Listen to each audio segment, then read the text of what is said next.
What is going on, guys? Jack here and welcome back to another episode of the Portsmouth Career Mode series. This is episode number 24. I'm going to start this episode off going back into the transfer window on the back of last episode. We are looking to make a couple more signings in this episode as we approach the deadline day, which is going to be on the 31st of August, the summer transfer deadline day. We're hoping to sign a couple of players and hope that we can get a little bit of squad depth, because we've got a lot of players that are good, but we need a bit more depth really. We're selling a lot of our youth players and we do need to get a bit of depth in there.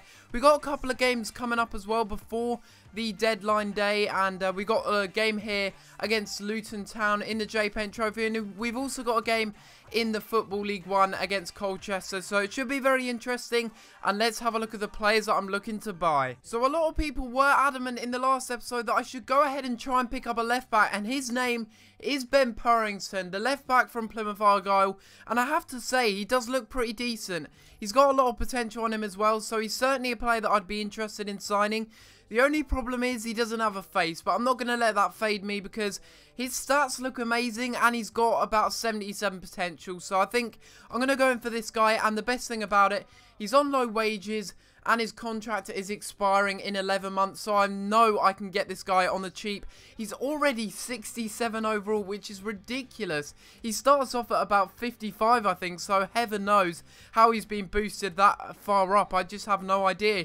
I'm going to go ahead and offer Cedric here. If this doesn't work, then I'll go ahead and offer Dan Butler as a swap deal, and we'll wait and see what Plymouth do say about that. So I have said in the past that I would like to pick up this young Welsh left back from Cardiff City, and that is Declan John. He looks really, really good.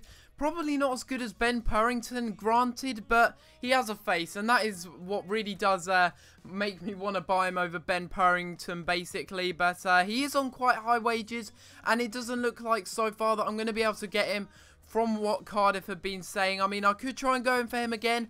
We will offer Dan Butler as part of a swap deal. In fact, we will offer Dan Butler as part of the swap deal. They won't accept that, but I want to see what they come back with, because I actually haven't offered Dan Butler as a straight swap in the deal yet. So we'll wait and see if they are interested in Dan Butler before I do up the bidding. We've also got a loan to buy offer here, and that is for Rikario Zivkovic. So they're not really sure if they want the player to be sold at the moment. So what I'm just going to go ahead and do is I'm just going to go ahead and do a full season long loan. And hopefully Ajax do go ahead and accept that, because he is a proven goal scorer. He proved that last year, and it's really something that we do need in the team. So we have a match here, guys, in the J-Paint Trophy. I'm not really sure that I want to play this match, because we have got a more important match coming up, which is in the league, and that will be against Colchester. Plus, we've also got transfer deadline day to get through. So this is the squad, if you do want to have a look at it. We've got some players in there that I wouldn't normally feature. Some of them are first team, but most of them aren't really. I mean, I'm playing Hong Chul as a left midfielder, but apart from that, you know, it's a pretty much a whole new look squad. So we'll go ahead and sim this and see what kind of result that we do get here against Luton Town. I'm hoping that we do get a good result here, as well. We've got a decent side, and certainly a side that is a lot better than Luton. We proved it last year, and although they are into the N-Power League 1 with us now, I still think we've got a good chance. And it's Bilham Williams early on getting a goal to make it 1-0 there in the 11th minute, and hopefully that's a good thing of, well, that's a good sign of things to come, basically. And Dele Alli also gets on the score sheet, which is fantastic to see. Our young CDM, who was from NK Dons, we picked him up for an absolute bargain. And Ward also gets on the score sheet, so that does look like it is a 3-0 win. So they missed a penalty late on, but apart from that, we go ahead and pick up a 3-0 win here in the J-Paint Trophy, which is absolutely fantastic. So we've had a couple of transfer offers accepted, guys, and they are for goalkeepers. The first one being Gillingham for Stuart Nelson. Quite an old keeper, a little bit of a veteran, but I will offer him a contract nonetheless, as we do need a backup keeper. It's as simple as that. I will offer him a 2-year deal instead of a 1-year deal, because I don't want him to leave on a pre-contract. So we'll offer him that and hope that he does go ahead and accept it. Alternatively, we've got Tommy Lee, who is 4 years younger than the other guy, and I think that we probably most likely should go ahead and sign this guy. Logically speaking, it would really make sense. So I'm going to go ahead and offer Tommy Lee a contract, and really out of the two goalkeepers, I'd really prefer to sign this guy, and we will hope that we can go ahead and sign Tommy Lee as our backup keeper. But we've had a contract offer accepted for both of these players, I think I'm going to go ahead and sign Tommy Lee. I really do, because I think he'd be a better goalkeeper, and that does increase the wage budget as well, which is also very good. So we'll sign Tommy Lee instead of the other guy, because he is a little bit cheaper, and I'm sure he's going to be a better keeper overall. So we'll go and have a look at his stats and see how good a keeper that he is. So having a little look at the squad report, we got Tommy Lee here, and he does look pretty decent, I have to admit. He's certainly better than the old keeper that we did have, and we only picked him up for 270,000, which is under his valuation plus Gillespie, so that is absolutely fine by me. Didn't have to offer him a squad role or anything, so he should be happy with the game time that he is getting in the squad. Apart from his diving, he has got some very, very nice stats, good reflexes, but really, he does need to improve on his diving a bit. I mean, 57, that is just atrocious, isn't it? I really don't know what's going on there, but a really good goalkeeper and certainly a better backup keeper for this league. So we finally got a transfer offer for one of our players, guys, and finally we got a transfer offer for Dan Butler here. Now, I'm certainly going to go ahead and try and sell this guy. I think I'm going to go ahead and match his market valuation, which is 140,000, and that way Leyton Orient can take him, and that will free up a lot of wages. Look at that. He's on about 3 grand a week, which is ridiculous considering he's only 61 rated. We've got players that are 70 rated, 71 rated, that are on lower wages than Dan Butler is, so it really makes no sense.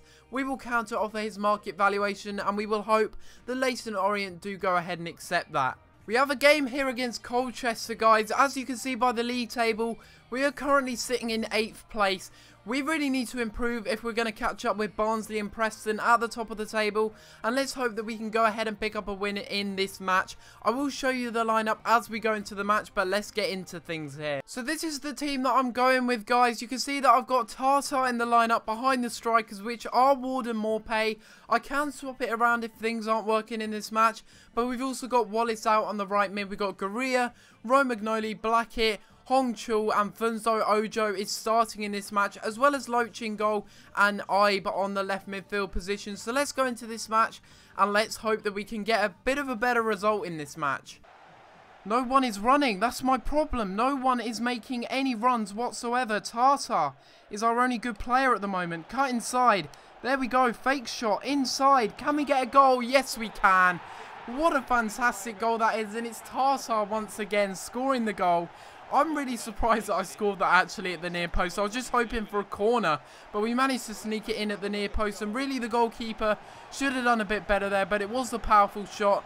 And in the end, we make it 1-0 here, and again, it's the man, Tata, who's really on a lot of form at the moment. He's doing fantastic work at the central attacking midfield position, keeping Big Romana and Ledson out of the team, and that is exactly why 4 goals in the Football League 1. Fantastic work, and we're through on goal here. Not really, but come on, Hong Chul. Go on, Hong Chul. Oh my god, he's doing it all himself. The left back, he's getting taken out, and that is a penalty every day of the week. We get a penalty here in the 79th minute. We've got to take this chance. I'm telling you, we really have to take this chance. I might actually give it to the guy who won the penalty. Our left back, Hong Chul, who I'm playing at left mid because Ibe was a little bit tired, or Ibe, whatever his name is. And yes, we have won a penalty here nonetheless, and it's good work from Hong Chul again. He's really doing a good shift on the attacking front. Defensively, he could be a little bit better, but we got a penalty here nonetheless. Who are we going to give this one to? We got Morpay, who's got 70 penalties.